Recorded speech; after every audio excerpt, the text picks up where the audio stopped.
మీ business ఏదైనా మీ ఊర్లో promotion చేయాలంటే అది సుమన్ టీవీతోనే సాధ్యం. ఇప్పుడే సంప్రదించండి. నమస్తే, వెల్కమ్ టు సుమన్ టీవీ. ఈరోజు నల్గొండ జిల్లాలోని మిర్యాలగూడ పట్టణంకి మనం వచ్చినాం.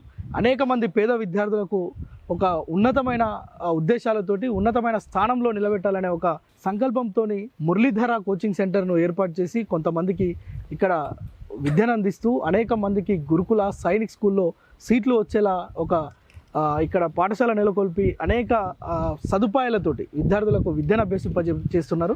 సో ఒకసారి మనం మురళీధర కోచింగ్ సెంటర్కి వచ్చాం. ఒకసారి అక్కడ ఉన్న యాజమాన్యంతో మాట్లాడదాం.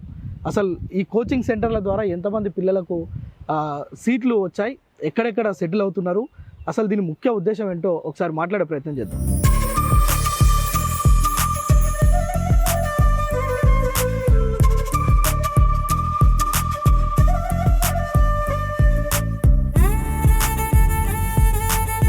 మనం ప్రస్తుతం మిర్యాలగూడ పట్టణంలో ఉన్న ఆ కోచింగ్ సెంటర్కి వచ్చినాం. Muralidhara coaching centre director Lenkala Nagaraj Yadav మనతో ఉన్నారు. ఒకసారి వారితో మాట్లాడే ప్రయత్నం చేద్దాం. నమస్తే అన్న, బాగున్నారా? బాగున్నా సార్. ఎట్లా నెలకొల్పిన, అసలు ఎట్లా వచ్చింది మీకు ఆలోచన ఒక కోచింగ్ సెంటర్ నెలకొల్పాలి, విద్యార్థులను సైనిక్ స్కూల్కి గురుకులాలకు ఎలాంటి ఇబ్బంది లేకుండా? అంటే చాలామంది పేరెంట్స్కి తెలియదు, దీనిపైన అవగాహన ఉండదు. ఈ కోచింగ్ సెంటర్లకు కూడా పంపించాలి, ఆ గురుకులకు కూడా ఒక పెద్ద ప్రొసీజర్ ఉంటుంది అన్న సంగతి తెలియదు. అసలు మీకు ఎందుకు ఇలాంటి ఆలోచన వచ్చింది? ఈ కోచింగ్ సెంటర్ని గత 10 years బ్యాక్ స్టార్ట్ చేసినాం. కోచింగ్ సెంటర్ స్టార్ట్ చేసే ముందు మనకు ఎక్కువ శాతం పేద విద్యార్థులు అటెండ్ అయ్యేవాళ్ళు, మధ్యతరగతి ప్రజలు కూడా ఈ కోచింగ్ సెంటర్ని ఎక్కువ ఆదరించేవాళ్ళు. మేము రాను ఆల్ ఇండియా సైనిక్, తర్వాత నవోదయ మీద, గురుకుల మీద ఎక్కువ ఫోకస్ చేసినాం. ప్రతి సంవత్సరం కొన్ని 50కి పైగా గురుకుల ర్యాంకులు, 100 మంది ఈ నవోదయ సైనిక్ ఈ స్టూడెంట్స్ అంతా మాకు ప్రతి సంవత్సరం వచ్చేవాళ్ళు. వాళ్ళకి మంచి విద్యతో పాటు బేసిక్స్ నుంచి స్టార్ట్ చేసేవాళ్ళం. ప్రతి సంవత్సరం గురుకులకు ఒక 100 మంది పైన వెళ్ళేవాళ్ళు. సైనిక్, నవోదయ ఈ పిల్లలు కూడా ప్రతి సంవత్సరం ఉమ్మడి జిల్లా మొత్తం మీద మా మురళీధర కోచింగ్ సెంటర్ పిల్లలు, నవోదయ పిల్లలు ప్రతి సంవత్సరం కూడా ఎక్కువ మంది వెళ్ళేవారు. అది చూసి మౌత్ టాక్ మీదనే మాకు గ్రోతింగ్ కావడం జరిగింది కోచింగ్ సెంటర్ని. దీన్ని పెట్టడం వెనుక ముఖ్య ఉద్దేశం ఏంటంటే, మేము కూడా మధ్యతరగతి నుంచి వచ్చిన వాళ్ళు ఆ బాధలన్నీ తెలిసి ఈరోజు ఒక విద్యని అభ్యసించాలంటే కార్పొరేట్ స్థాయిలో కొన్ని లక్షలు ఖర్చు అవుతుంది. పేద విద్యార్థులు తక్కువ బడ్జెట్ తోటి గురుకులలో చదువుకునే అవకాశం, అదేవిధంగా నవోదయ వస్తే సెంట్రల్ సిలబస్, CBSE సిలబస్ చదవడం, వాళ్ళకు కార్పొరేట్ స్థాయి విద్యను అందిస్తారు. నవోదయ అండ్ సైనిక్ కూడా, ఆల్ ఇండియా సైనిక్ పిల్లలు కూడా మా పిల్లలు వెళ్ళి రావడం జరిగింది. ఇప్పుడు ప్రజెంట్ NCC, ఇంకా ఆల్ ఇండియా సైనిక్ వెళ్ళినట్టయితే ఆర్మీ, నావీ, ఎయిర్ ఫోర్స్లో కూడా ఎక్కువ ఉద్యోగ అవకాశాలు, వాళ్ళు ఇంటర్మీడియట్ స్థాయిలోనే అవకాశాలు లభించడం జరుగుతుంది. అందుకే ప్రతి ఒక్క పిల్లవాడిని మన టౌన్ స్థాయి నుంచే ఈ చుట్టుపక్కల గ్రామీణ విద్యార్థులు ఈ కోచింగ్ను ఉపయోగించుకొని వాళ్ళు ఆల్ ఇండియా స్థాయిలో కానీ, సెంట్రల్ గవర్నమెంట్ నవోదయలో కానీ, స్టేట్ గవర్నమెంట్ గురుకుల్లో కానీ సీట్లు సాధించి ప్రతి సంవత్సరం కూడా వాళ్ళకు ఉచిత విద్యతో పాటు హాస్టల్ ఫెసిలిటీ కూడా అవకాశాలు కల్పిస్తున్నారు. కాబట్టి మేము వాళ్ళకు ఎంకరేజ్మెంట్తో పాటు ఈ కోచింగ్ సెంటర్ని డెవలప్ చేస్తున్నాం సార్. అంటే మీరు స్టార్ట్ చేసినప్పుడు ఎంతమంది పిల్లలతో స్టార్ట్ చేసిరన్న? స్టార్ట్ చేసినప్పుడు తక్కువ మంది, ఒక 30 members తోటి స్టార్ట్ అయింది. ఫస్ట్ వాళ్ళకు సీట్లు రావడం వల్ల వాళ్ళ పేరెంట్స్ ద్వారా అదే నెక్స్ట్ ఇయర్కి ఒక 70 మంది వచ్చినారు హాస్టల్కు. తర్వాత ఆ నెక్స్ట్ ఇయర్ 100 above, ప్రతి సంవత్సరం మాకు హాస్టల్ 100 above రావడం, వాళ్ళ దగ్గరే మేము ఉండడం. టీచర్లు కూడా మాతో పాటు సాయంత్రం వరకు వెయిట్ చేసి వాళ్ళకు సండేస్ ఎగ్జామ్స్ కండక్ట్ చేసుకోవడం. ఒక పేరెంట్స్ లాగా మేము వాళ్ళ దగ్గరే ఉండి ఎడ్యుకేషన్లో లోలో ఉన్న వాళ్ళని ఎక్కువ వాళ్ళకు మోటివేషన్ చేసి హై స్థాయిలకు తీసుకురావడం, వాళ్ళకి సీట్లు కొట్టే విధంగా మేము ప్రిపేర్ చేయించడం జరుగుతుంది. మా దగ్గర మెటీరియల్స్ కూడా వీక్లీ టెస్ట్స్ అని, గ్రాండ్ టెస్ట్లు అని ఇట్లా పెట్టడం జరుగుతుంది. తక్కువ మెరిట్ ఉన్న పిల్లల్ని వాళ్ళ మీద ఫోకస్ చేసి సీట్లు సాధించేందుకు మేము ఎక్కువ వాళ్ళకు కృషి చేస్తూ ఉంటాం. మా దగ్గరకు వచ్చిన పేరెంట్స్ కూడా ఆఫ్టర్ ఒక 3-4 monthsనే మేము వాళ్ళకు మా యొక్క ఫలితాన్ని చూపించడం జరుగుతుంది. చూపించి వాళ్ళు హ్యాపీగా ఫీల్ అవుతున్నారు పేరెంట్స్. అంటే ఈరోజు ప్రైవేట్ సెక్టార్లో ఉన్న చాలా ఇన్స్టిట్యూషన్స్ పిల్లల్ని కేవలం పుస్తకాల పురుగులను చేస్తున్నారు. మన దగ్గర కోచింగ్ ఎట్లుంటుంది అసలు? మన దగ్గర ఓన్లీ కోచింగ్ అనే కాకుండా యాక్చువల్గా యోగా, సాయంత్రం పూట యోగా, మెడిటేషన్ కూడా వాళ్ళకి రిలాక్సేషన్ కోసం మేము నేర్పించడం జరుగుతుంది. ఇక సండేస్ గ్రౌండ్ తీసుకుపోవడం, సైనిక్ ఎట్లాగో కోచింగ్ ఉంటుంది కాబట్టి మా దగ్గర గ్రౌండ్ తీసుకొని ఫిజికల్గా వాళ్ళకి గ్రోతింగ్ కూడా చూపించడం జరుగుతుంది. ఒక 2 hours 3 hours గ్రౌండ్ చేపిస్తుంటాం డైలీ. అట్లా ఫిజికల్గా అండ్ స్టడీ పరంగా కూడా ఈక్వల్గా బ్యాలెన్స్ చేసుకుంటూ వెళ్ళిపోతున్నాను. ప్రతి ఏటా నవోదయకి ఎంతమంది సెలెక్ట్ అవుతున్నారు? సైనిక్ స్కూల్స్కి అంటే సెంట్రల్వి స్టేట్ ఉన్నాయి సైనిక్ స్కూల్స్ కూడా, అవును. ఎంతమంది సెలెక్ట్ అవుతున్నారన్న? ప్రతి సంవత్సరం సెంట్రల్ గవర్నమెంట్ నవోదయకు ప్రతి సంవత్సరం ఒక 6-7 మెంబర్స్ వెళ్ళిపోతున్నారు. తర్వాత సెంట్రల్లో ఆల్ ఇండియా సైనిక్ మా దగ్గర నుంచి 2-3 సెలెక్ట్ అవుతున్నారు. తర్వాత స్టేట్ గవర్నమెంట్కి వచ్చేసరికి కరీంనగర్ రుక్మాపూర్ సైనిక్ స్కూల్కు ప్రతి సంవత్సరం ఒక 7-8 మంది సెలెక్ట్ అవుతారు. వరంగల్ సైనిక్ అండ్ కరీంనగర్ సైనిక్ ఒక 10 మెంబర్స్ వెళ్ళిపోతారు. అచ్చా, ఇప్పుడు మన దగ్గర ఆసక్తి చూపిస్తున్నారా పిల్లలు కానీ పిల్లల తల్లిదండ్రులు కానీ ఈ సైనిక్ స్కూల్కి పంపాలని లేదంటే గురుకులాలకు పంపాలని ఆసక్తి కొంత పెరిగిందా గతం కంటే? ఇప్పుడు గతం కంటే కూడా ఇప్పుడు బయట ఈ కార్పొరేటివ్ విద్య వల్ల ఫీజుల భారం తట్టుకోలేక వాళ్ళు ఈ గురుకుల అండ్ నవోదయ అండ్ సైనిక్ మీదనే కాన్సన్ట్రేషన్ చేస్తున్నారు. దీంట్లోకి వెళ్ళి కోచింగ్ తీసుకుంటే పిల్లవానికి సీట్ వస్తే ఇంటర్మీడియట్ వరకు ఫ్రీ ఎడ్యుకేషన్తో పాటుగా చక్కని హాస్టల్ వసతి ఇచ్చి అప్ టు ఇంటర్మీడియట్ లెవెల్ వరకు ₹1 ఖర్చు లేకుండా కార్పొరేట్ స్థాయి విద్యను అందుకుంటున్నారు. కాబట్టి హ్యాపీగా ఫీల్ అవుతున్నారు ప్రతి పేరెంట్స్ కూడా. ఆ పేరెంట్స్ ద్వారానే మాకు ప్రతి సంవత్సరం కూడా ఒక 100 నుంచి 200 మంది పిల్లలు రావడం జరుగుతున్నది. బయట కార్పొరేట్ స్థాయి విద్యని ప్రజెంట్ మన పిల్లలు పేద విద్యార్థులు మధ్యతరగతి విద్యార్థులు అవకాశం చేర్చుకుంటున్నారు. కాబట్టి చాలా హ్యాపీగా ఫీల్ అవుతున్నారు. ఎంతమంది ఉంటారన్న మన దగ్గర ఉన్న పిల్లలకు తగ్గట్టు ఫ్యాకల్టీని మెయింటైన్ చేస్తున్నారు? మరోవైపు మన దగ్గర ఉన్న పిల్లలకి ఇక్కడ అకామిడేషన్ హాస్టల్ వసతి కూడా కల్పిస్తున్నారు. ఎట్లా వారికి భోజనం కావచ్చు ఎవ్రీథింగ్ వాళ్ళకి ఎట్లా ఫెసిలిటేట్ చేస్తున్నారు? మన దగ్గర ఉన్న పిల్లలు మేము కూడా దాంట్లోనే ఒక వాళ్ళకి పేరెంట్స్ లాగా చక్కని నాణ్యమైన ఆహారాన్ని మేము దాంట్లోనే భోజనం చేస్తాం పిల్లలతో కలిసి, మేడం నేను ఇద్దరం కలిసి. అదేవిధంగా ఫ్యాకల్టీ విషయానికి వస్తే సబ్జెక్టు వైజ్గా మ్యాథ్స్కు సపరేట్, ఐఐటి సపరేట్, ఇట్లా సైన్స్ సపరేట్, ప్రతి ఒక్క సబ్జెక్టుకు సపరేట్ టీచర్స్ని పెట్టి వాళ్ళని కూడా మళ్ళీ ఈవినింగ్ పూట టీచర్స్ అంతా వెళ్ళిపోగానే నేను మా మేడం మళ్ళీ మోరల్గా చెక్ చేసుకోవడం ఎలా ఉండరు పిల్లలు అని మేము దాంట్లోనే ఉంటాం. 24 hours పిల్లల దగ్గరే ఉంటాం. కాబట్టి ఎక్కువ మేము సర్చ్ చేసుకుంటూ ఉంటాం ఓన్గా ఎట్లా ఉన్నారు పిల్లల స్టాండర్డ్స్ ఏందని. మళ్ళీ నెక్స్ట్ డే టీచర్స్ రాగానే వాళ్ళకి గైడెన్స్ ఇవ్వడం, ఇట్లా మూవ్ కావాలని చెప్పడం.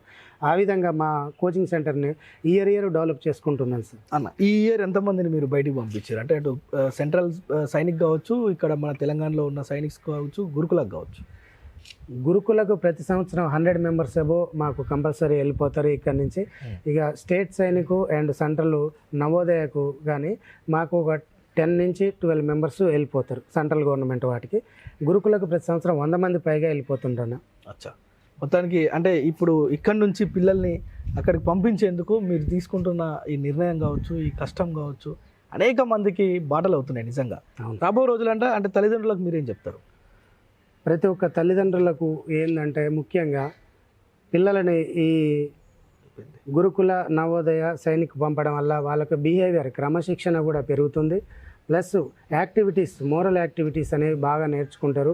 ఈ కార్పొరేట్ స్థాయి విద్య మార్నింగ్ నుంచి నైట్ దానికా ఒత్తిడికి ప్రెజర్కి గురి కాకుండా దీంట్లోకి వెళ్తే వాళ్ళ బాడీ పరంగా కానీ సైనిక్ వెళ్తే ఫిజిక్గా కానీ పిల్లవాళ్ళు మంచి బిహేవియర్ని క్రమశిక్షణని పొందుతారు. ఎన్సీసీ అలాంటివి కూడా ఉపయోగపడతాయి. పేద మధ్యతరగతి ప్రజలు ఈ అవకాశాన్ని వినియోగించుకొని ఆ డబ్బులు అనవసరంగా కార్పొరేట్ స్థాయి విద్యలకు పోకుండా ఈ నవోదయ సైనిక్ని వినియోగించుకొని ప్రతిఫలాలు పొందేటట్లు పేద ప్రజలు, ఎందుకంటే మేము ఆ స్థాయి నుంచి వచ్చినాం చేయబట్టి మాకు అవకాశాలు అనేది తెలుస్తాయి. అందుకే మన పిల్లల్ని కూడా పేద పిల్లల్ని మధ్యతరగతి పిల్లల్ని ఇట్లా ఈ విధంగా తయారు చేసి మంచి ప్రోత్సాహాన్ని ఇచ్చి మంచి ఆశాజనకమైన ఉద్యోగ అవకాశాలు కల్పించుకోవాల్సిందిగా ప్రతి ఒక్క తల్లిదండ్రులకు నేను విజ్ఞప్తి చేస్తున్నాను సార్. రైట్, అంటే నిజంగా కూడా ఇక్కడున్న ఈ మురళీధర్ కోచింగ్ సెంటర్ ద్వారా అనేక మంది పిల్లల్ని సెంట్రల్ సైనిక్ స్కూల్కి, అదేవిధంగా తెలంగాణలో ఉన్న కరీంనగర్లో ఉన్న సైనిక్ స్కూల్, అదేవిధంగా తెలంగాణ వ్యాప్తంగా ఉన్న గురుకుల పాఠశాలలకు ప్రతి ఏటా 100 మంది విద్యార్థులను పంపిస్తున్నాం. చాలా సంతృప్తిగా ఉంది మా జీవితం. ఇంతమంది విద్యార్థులకు, పేద పిల్లలకు విద్యను అభ్యసింపజేస్తూ చదువు వైపు, జ్ఞానం వైపు నడిపిస్తున్నాం. ఇది మాకు చాలా అని చెప్తున్న పరిస్థితి అయితే ఉంది.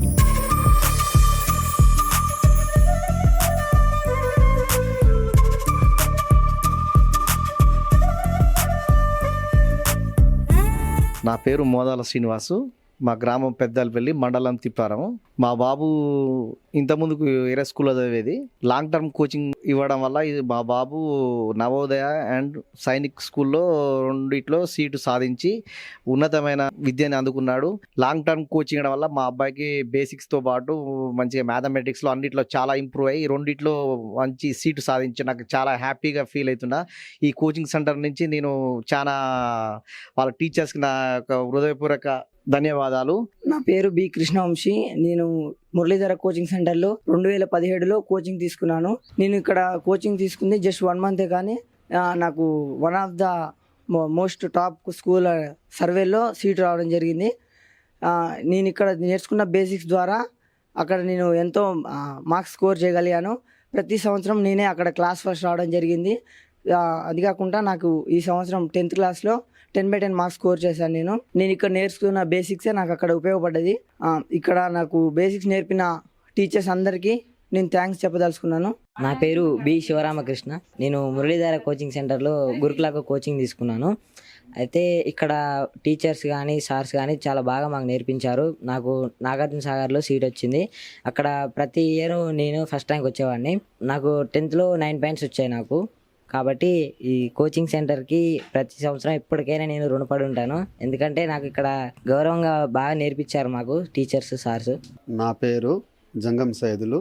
మాది దామరచెల్ల మండలం దిలవారపూర్ గ్రామం. నేను ప్రభుత్వ గవర్నమెంట్ ఉపాధ్యాయుని.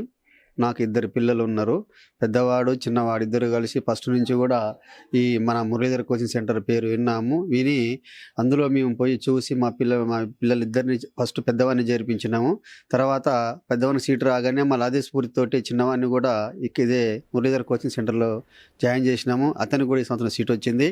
ఇక్కడ పరిస్థితులు చూసినట్టయితే ఈ అభ్యసనం అయితేంది, తర్వాత ఇక్కడ హాస్టల్ వసతి అవుతుందంటే చాలా చక్కటి వాతావరణంలో విద్యాబోధన కానీ, స్లిప్ టెస్టులు కానీ, వీక్లీ మంత్లీ కానీ గ్రాండ్ టెస్టులు పెట్టడం, మార్కులు తెలియజేయడము, ఏమన్నా లోపాలు ఉంటే వాటిని మళ్ళీ ఏమంటే సరిచేయడము, అంటే ప్రతి ఎగ్జామ్కి మధ్యలో మార్కులు పెంపొందించేటట్టుగా మంచి హాస్టల్ భోజనం కూడా అందిస్తున్నారు. ఇట్లాంటి అవకాశాన్ని బీద మధ్యతరగతి పిల్లలు ఉపయోగించుకుంటే చాలా సంతోషం. ఎందుకంటే ఇక వేరే దగ్గర ఫీజులు లక్షలు తీసుకుంటున్నారు. అక్కడ నాణ్యతమైన విద్య అందించడం లేదు. మేము కూడా అనుకున్నాం మొదట్లో ఏంది అని అనుకున్నాం, కానీ వచ్చి చూసినాక తర్వాత తెలిసింది. మా బాబుతో పాటు ఇంకా చాలా 4 పిల్లలు కూడా కోచింగ్ తీసుకున్నారు. వాళ్ళు కూడా నవోదయ చలకుర్తిలో CBSE సిలబస్ ఇప్పుడు మంచిగా చదువుతున్నారు.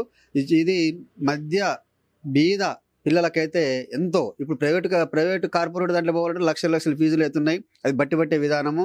అది కాకుండా మనకి ఇక్కడ సరళీకరణమైన విద్యతో పాటు మంచి ఆహ్లాదకరణంలో మేడం గారు మరియు సార్ గారు తర్వాత టీచర్లు గారు కూడా ఎంతో మేము చూసినాం, మా కళ్ళారా చూసినాం. కాబట్టి ఇట్లాంటి అవకాశాన్ని చాలా గ్రామీణ పల్లెటూరు పిల్లలు వచ్చి వెంటనే చేరి తమ యొక్క అవకాశాన్ని ఉపయోగించుకుంటే చాలా మంచిదని తెలియజేస్తూ సంతోషిస్తున్నాను.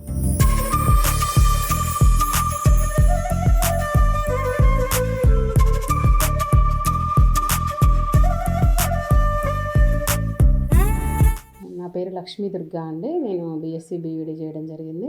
ఫస్ట్ ఒక ట్యూషన్ పాయింట్ లాగా స్టార్ట్ చేయడం జరిగిందండి. విలేజ్ నుంచి కొంతమంది ఈ గురుకులకి ఇంట్రెస్ట్ చూపడం వల్ల నేను గురుకుల కోచింగ్ స్టార్ట్ చేయడం జరిగింది.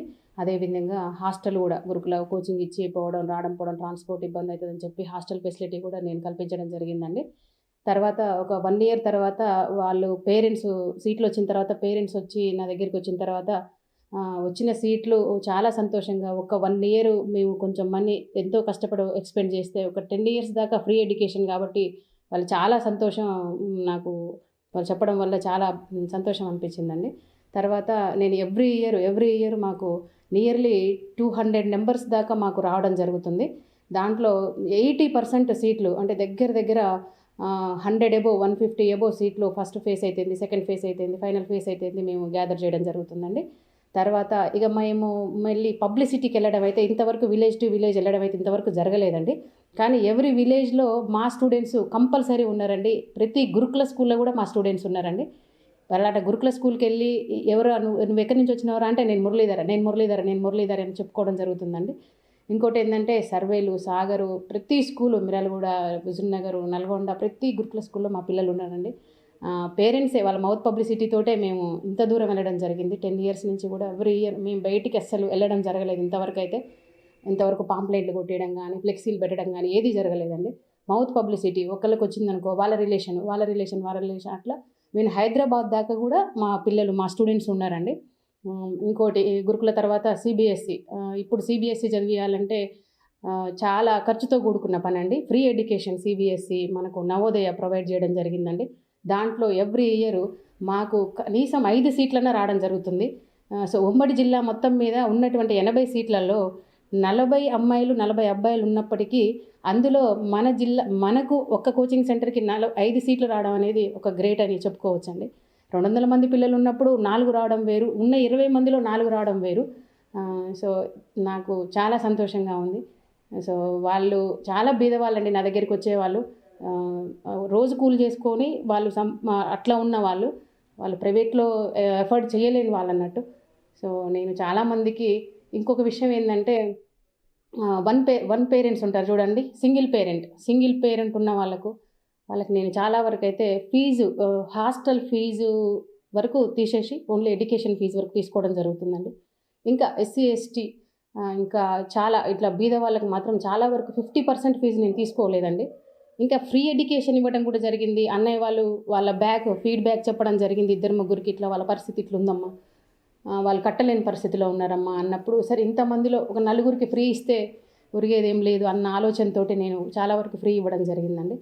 సో ఇంకా ఇలాంటి ఇంకేదన్నా ఉన్నా కానీ ఎవరన్నా సింగిల్ పేరెంటు ఇట్లా అర్ఫన్ పిల్లలు ఎవరన్నా ఉన్నప్పటికీ కొంచెం నాకు మీరు ఎవరన్నా తెలిసిన సర్కిల్లో చెప్తే నేను వాళ్ళకి ఫ్రీ ఎడ్యుకేషన్ ఇవ్వడం జరుగుతుంది. నేను అవసరమైతే నాకు ఒక ఆలోచన ఉందండి. సమ్మర్లో ఈ అనాథ పిల్లలకు వెళ్ళడానికి ఎక్కడికి సోర్స్ ఉండదండి. ఈవెన్ ఎవరూ పట్టించుకోవట్లేదు కాబట్టి నేను వాళ్ళకి సమ్మర్లో ఆ 1 month అకామిడేషన్ ఇద్దామని అనుకుంటున్నాండి. నా ఒపీనియన్ ఇంతవరకు ఎవరికి చెప్పలేదు, మీ ద్వారా వెల్లడిస్తున్నా. సో ఎవరు చేరదీయలేని పరిస్థితిలో ఉన్న పిల్లలని ఆ 1 month నేను నా సొంత ఖర్చులతోటి వాళ్ళకు అకామిడేషన్ ప్రొవైడ్ చేసి మళ్ళీ స్కూల్ రీఓపెన్ కాగానే వాళ్ళని పంపిద్దామని అనుకుంటున్నా, నా ఒపీనియన్ సార్. సో ఈ విధంగా పేద పిల్లలకు సహాయం చేయడం వల్ల నాకు చాలా సంతోషంగా ఉందండి. డబ్బులు ఖర్చు పెట్టవచ్చు కానీ 100 కోట్లు ఉండొచ్చు కానీ సహాయం చేసే గుణం చాలా తక్కువ మందికి ఉంటుందండి. సో ఆ దేవుడు నాకు ఈ గుణాన్ని ఇచ్చినందుకు నాకు చాలా సంతోషంగా ఉంది. Thank you sir.